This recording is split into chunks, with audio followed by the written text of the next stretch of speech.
estava na reunião, ele falou que o Vasco tem hoje, por volta de 20% desse potencial construtivo, já combinado de realizar a venda. Dá algo como 110 milhões.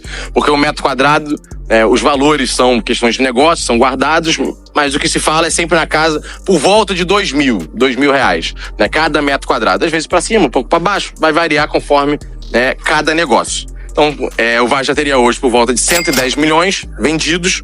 Esse dinheiro precisa ir para aquela SPE, uma empresa que foi criada única e exclusivamente para tocar a reforma de São Januário, para não misturar com essa questão de recuperação judicial, briga trabalhista, credor. O caixa do Vasco fica separado e todo o dinheiro que entra do potencial construtivo pode ir única e exclusivamente para a reforma de São Januário. Então hoje já teriam esses 110 milhões. Com esse dinheiro, o Vasco começa a fazer a contratação de todas essas consultorias para poder avançar no projeto. E aí vem consultoria viária, consultoria da parte estrutural, então quanto de aço vai precisar, o quanto de azulejo, quanto de cimento.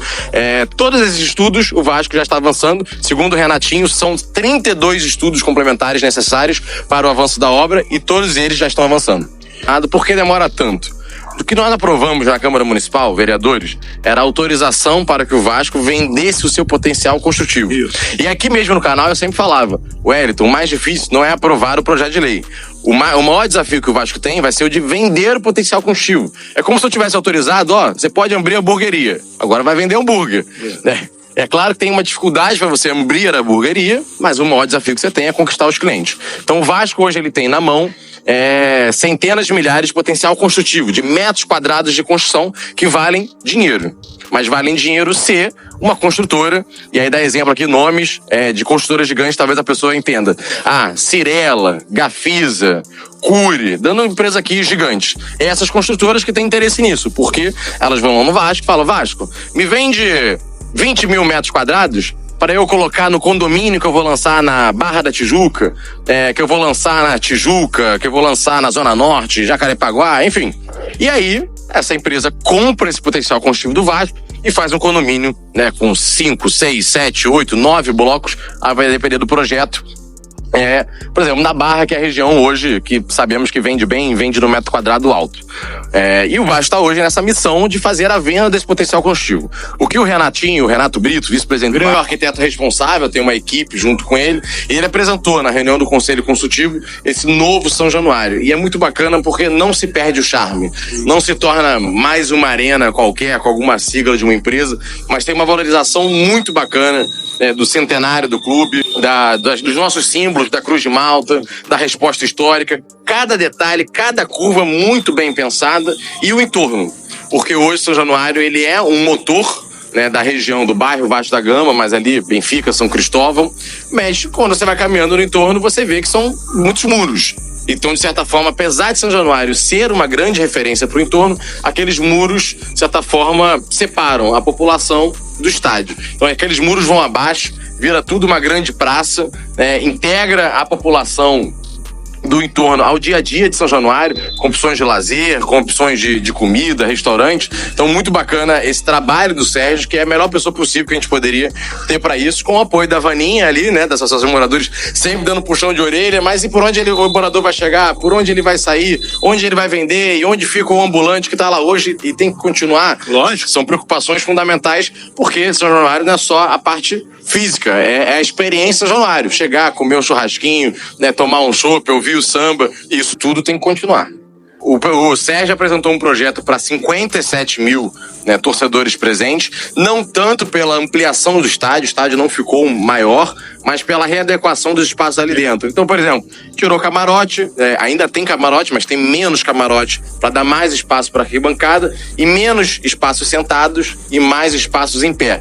E aí, quando as pessoas estão em pé, você consegue encaixar mais. Do jeito como o Sérgio apresentou hoje, para 57 mil, 74%, salvo engano, é de torcida em pé.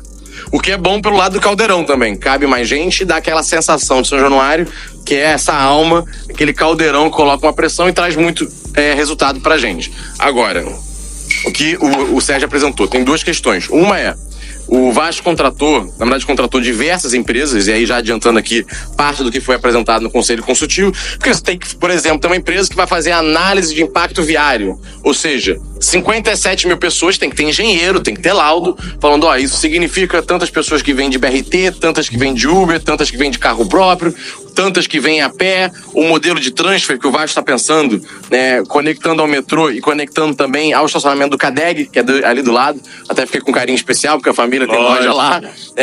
Mas, ou seja, isso tem que ter um impacto viário, um laudo. E o laudo tem que dizer se dá ou não dá 57 mil e, eventualmente, o que precisa ser feito para caber 57 mil. Talvez a duplicação de uma via, uma rua específica que possa ser, né, ampliada, que possa mudar o trajeto. Aí, os engenheiros que vão dizer. O outro é um estudo econômico-financeiro. E aí ele deu exemplo de que, por exemplo, a torcida do Galo é muito grande, a torcida do Palmeiras é muito grande, e mesmo assim, os dois clubes fizeram estádios para 46 mil pessoas. E claro que o Palmeiras e o Galo têm capacidade para colocar mais pessoas. Por que fizeram para 46 mil pessoas? Porque o estudo econômico-financeiro apontou que ali teria a maior taxa de ocupação, ou seja, o estádio estaria quase sempre lotado, o que significaria, né, do ponto de vista econômico, uma conta melhor. Esse não vai ser o único critério, a diretoria deixou isso muito claro, mas claro, o Vasco também não quer ser irresponsável de um estudo dizer, olha, 53 mil é um golaço, do ponto de vista vai estar quase sempre cheio, o econômico-financeiro fica muito melhor. Então o Vasco vai ainda ouvir o impacto viário, vai ouvir a análise econômica e financeira. A prefeitura pode colocar exigências, mas do ponto de vista de projeto, o Sérgio conseguiu apresentar um projeto de 57 mil e agora vai passar por esses filtros.